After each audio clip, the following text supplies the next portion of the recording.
number of different recordings, and you will have to answer questions on what you hear. There will be time for you to read the instructions, and you have a chance to check your work. All the recordings will be played once only. The test is in 4 sections. Section 1. You will hear Kevin Brown asking for information about renting an apartment through an agency. First, you have some time to look at questions 1 to 5.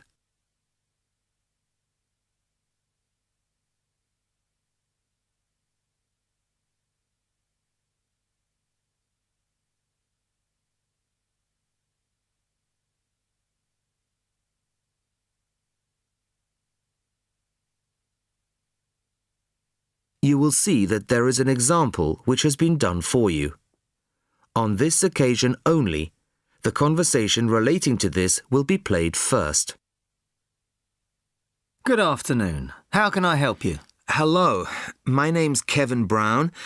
I saw your advertisement in today's local paper, apartments to let in all areas of the city. Yes, Mr. Brown.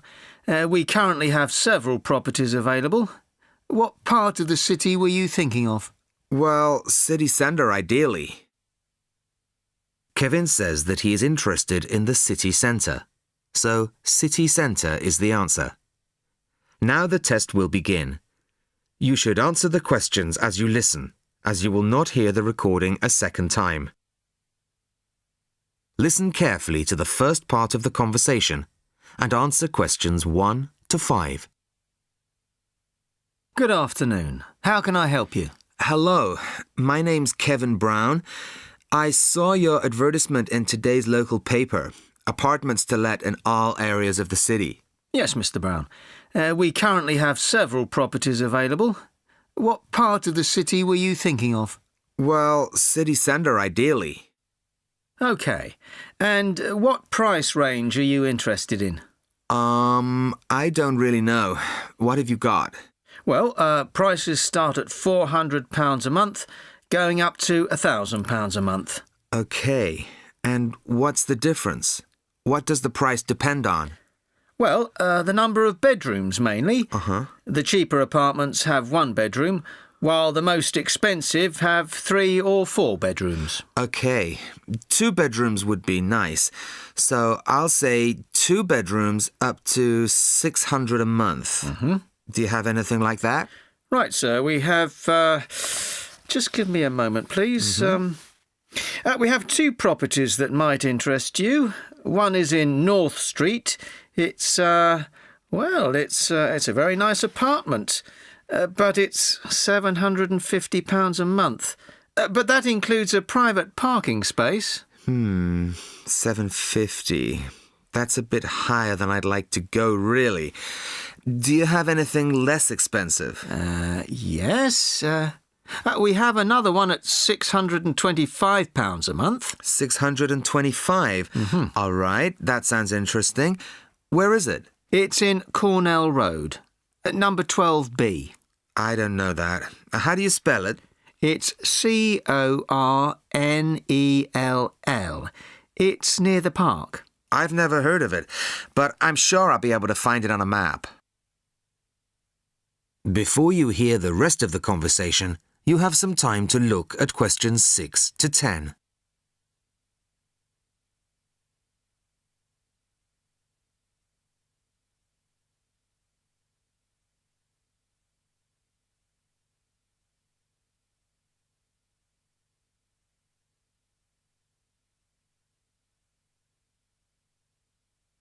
Now listen and answer questions 6 to 10. So, would you like to see the apartment, sir? Yes, I would. I'd like to rent somewhere fairly soon. Would tomorrow be possible? Sorry, I'm afraid nobody is available all day tomorrow.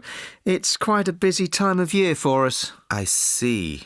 But if you're free later today, you could see it at 5:15. Sure, no problem. I could manage that. OK.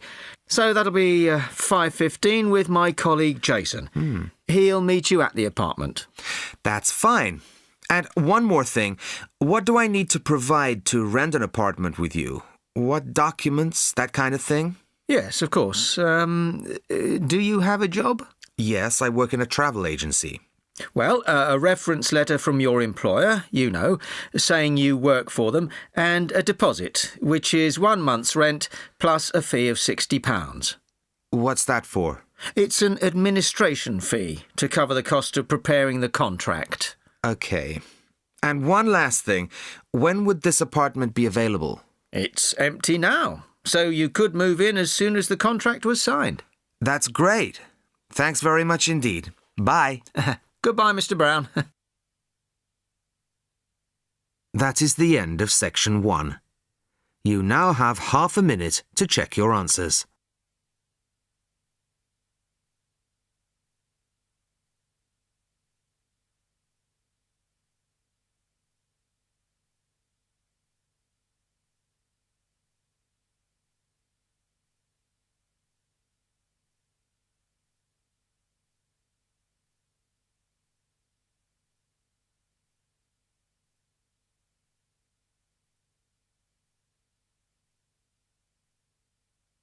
Test 2, Section 2. You will hear a member of the local council describing plans to redevelop part of the seafront of a coastal town. First, you have some time to look at questions 11 to 15.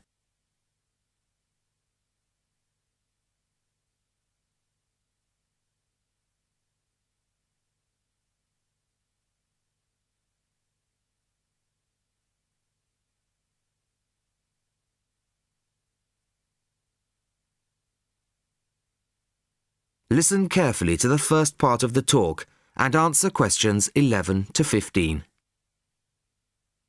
Good evening, everybody. I wasn't expecting to see so many people.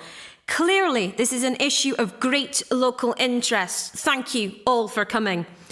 Well, as you all know, I've come to talk about the council's plans for redeveloping the western part of the seafront. Firstly, of course, the Queen's Parade shopping centre is to be demolished. It was built on the cheap and in a hurry in 1953 and recently came third in a national newspaper's ugliest buildings in the country list, so I don't think anybody's going to miss it. The question was, what do we replace it with? Well, after consultations with the local community, we decided, as I'm sure most of you are aware, to replace it with a complex of small shops and workshops, plus a 3-screen cinema. We particularly didn't want another bland glass and steel shopping centre full of the same old chain stores as every other town centre. No, this is our chance to do something just a little bit different. I'll start at the top. On the 3rd floor will be a cafe and a restaurant. Part of this will be open air, so people can enjoy a meal or a cup of coffee in the fresh air, weather permitting, of course. Below this will be the cinema, and below that, on the 1st floor, will be some much-needed council offices. We're getting very cramped in the town hall, I can assure you. On the ground floor will be 20 small shop units, ranging in size from 20 to 50 square metres. Also on the ground floor will be 5 workshop spaces, which we hope will attract small manufacturing businesses back to the town centre, providing some additional local employment.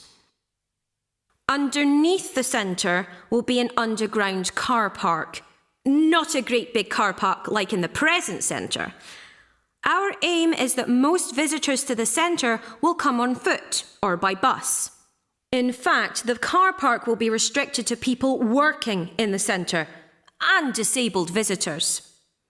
Then, and perhaps this is the most exciting part of the project, the beach in front of the new complex is going to be completely transformed. We're going to extend the beach. Yes, extend it. 10,000 tonnes of sand is going to be brought in to make it into a proper beach, instead of the dirty little strip of sand it is now. As well as being for the enjoyment of local people, we're hoping that a decent beach will attract more visitors to the town, and that has to be good for local businesses. Before you hear the rest of the talk, you have some time to look at questions 16 to 20.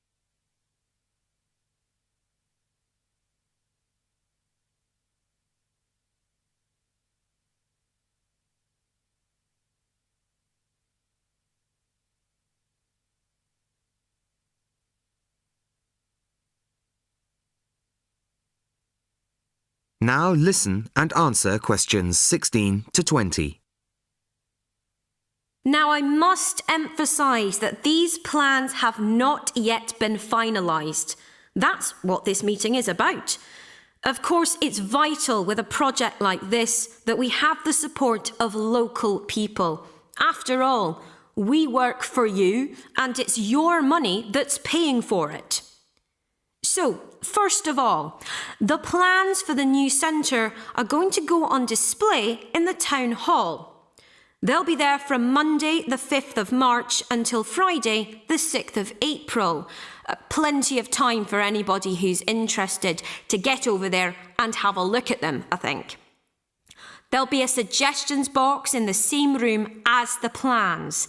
Anybody who has anything to say is welcome to fill in a suggestions form. These forms will be looked at and taken seriously, you can be sure of that. Then on Tuesday, April the 10th, there'll be another public meeting much like this one, and in this same place. It'll start at 7 o'clock, and there'll be a chance for local residents to address the council. We'll also report back to you on the results gathered in the suggestions box. Anyway, I'd now like to hand you over to my colleague, my fellow councillor. That is the end of section 2. You now have half a minute to check your answers.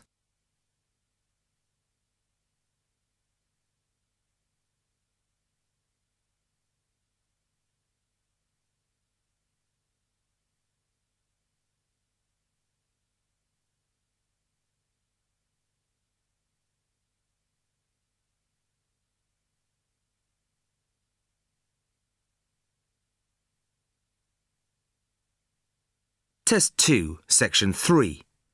Maria is a student at university. She has handed the first draft of an essay to her tutor. The tutor has read it, and now they are discussing ways the essay can be improved. First, you have some time to look at questions 21 to 25.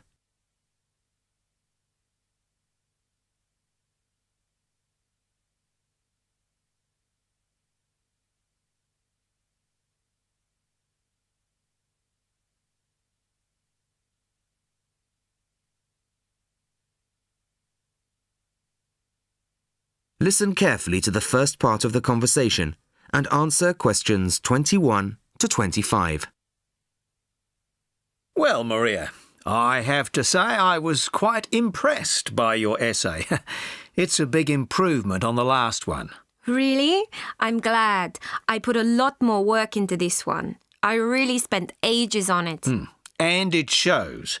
You've addressed most of the problems I pointed out last time.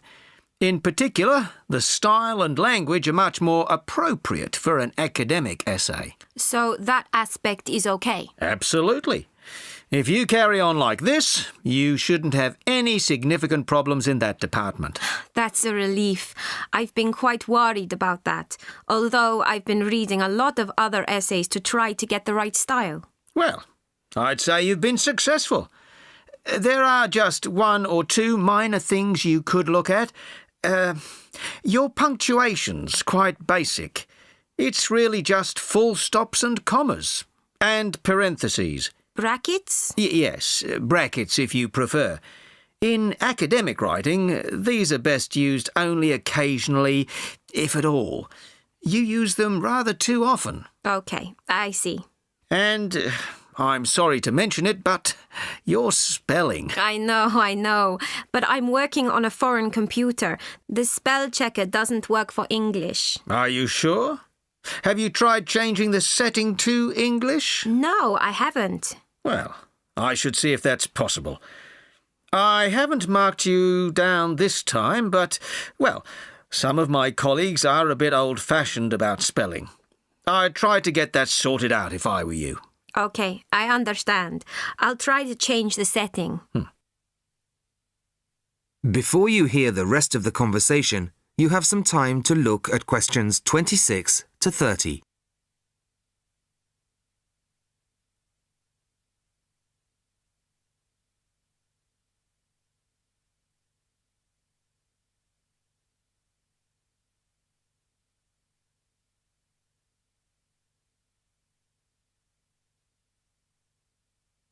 Now listen and answer questions 26 to 30. The only major problem I have with the content of your essay is the introduction. The introduction should, well, introduce the theme of the essay. You've put some of the most important points there. For example, this bit. The statistics about the growth of railways in the 1850s. That really should go in the main body of the essay. And so should this paragraph about changes in patterns of employment. In general, I'd say your introductory section should be no more than half as long as it is at the moment. Okay, and I should move those points forward? Precisely. And going back to the railways, they're one of the most significant factors for change in this period. But apart from those statistics in the introduction, you only briefly mention them. I'd like to see a lot more on that, and the influence the expansion of the railways had on patterns of social and economic behaviour. You mean how with the railways people could travel to find work and could meet people from other areas? Exactly. Then in the midsection, well, it's not a big thing, but this quotation from the Times. You think it's too long? Well, you said it. I couldn't think of a way to shorten it. Do you think it's really necessary? You mean I could just get rid of it? Yes. You've already made the point and backed it up with other evidence. The quotation's redundant, really. Okay, well, that'll be easy. There were various other minor points, which I've noted in the margins. You can look at those later. But moving forward to the end here, I wasn't quite sure what this meant. The final paragraph? Yes. Are you saying that, on the whole, the changes of the mid-19th century tended to improve the lives of ordinary people or not? It's not very clear. It's not? No, it isn't. I'd add a few lines clarifying your position. Okay. When do you want the final draft? No, the end of term will be fine. But there was just one other thing, the bibliography. Did you really read all these books? No. Just the books you actually consulted will be fine. You don't need to include everything ever published on the subject. Right, okay. Thanks. Bye. Goodbye. That is the end of section 3. You now have half a minute to check your answers.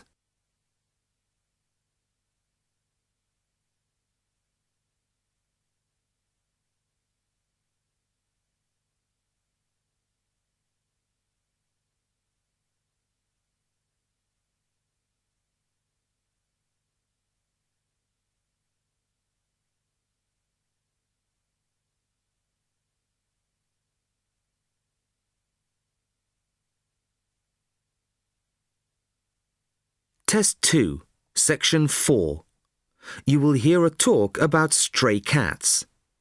First, you have some time to look at questions 31 to 40.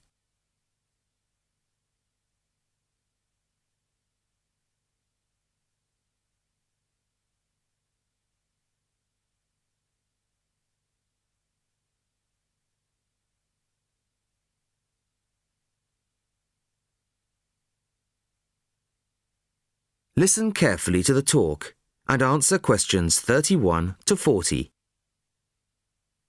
Good evening. I'd like to introduce Laura Dongswell of the Feral Cat Association. Laura has just returned from spending 3 months in Italy, where she has been working with local organisations to improve conditions for some of the estimated 1.5 million ownerless cats currently thought to be at large there. Thank you very much. The principal problem regarding this issue is much the same in Italy as it is in other countries. Public awareness. The general public have become so used to the sight of ownerless cats in poor condition wandering their streets that they simply don't recognise it as a problem.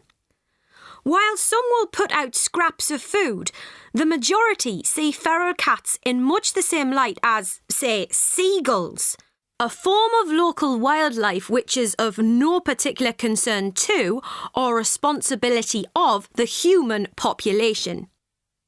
Of course, there are plenty of individuals who do take responsibility for cats in their areas, providing appropriate food, emergency veterinary treatment, and perhaps indoor shelter. But these people can only provide support for a fraction of the vast numbers of feral cats that exist. So, what's to be done? Find loving family homes for all feral cats? Well, that would be wonderful, of course, but unlikely to happen anytime soon. The two main focuses of our work are sterilisation and education. Sterilisation is usually only performed on female animals. It may seem a drastic intervention, but it benefits both the sterilised cats who will not have to suffer the health consequences of endless pregnancies and also the feral cat population as a whole, as controlling numbers reduces competition for whatever slender resources of food may exist. Animals to be neutered are captured and sedated at the point of capture to minimise their stress and discomfort. They are then taken to a temporary centre set up by a local organisation, and the operations are carried out under anaesthetic by trained veterinary surgeons, all of whom kindly donate their time.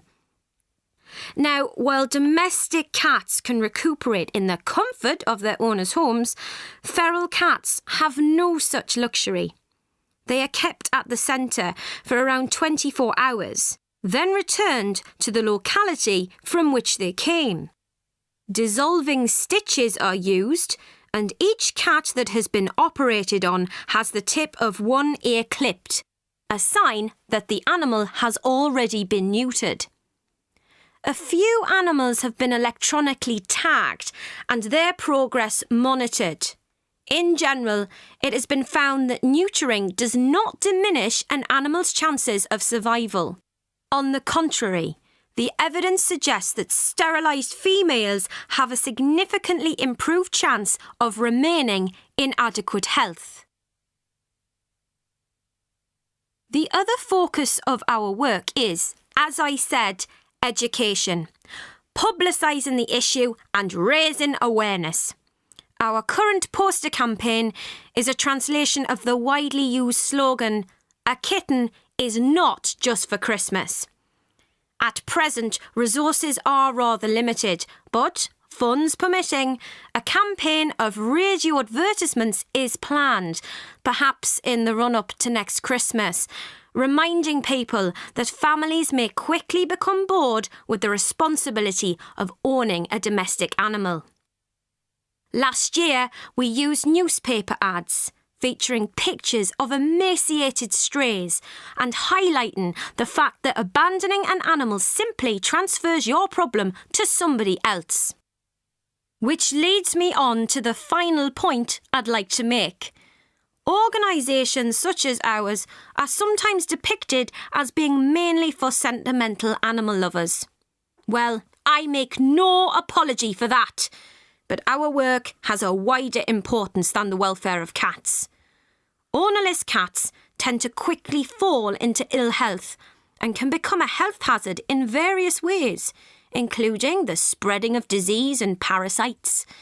Children can be especially vulnerable to this, as they are more likely to handle an infected or infested animal. Thank you very much, Laura. That is the end of section 4. You now have half a minute to check your answers.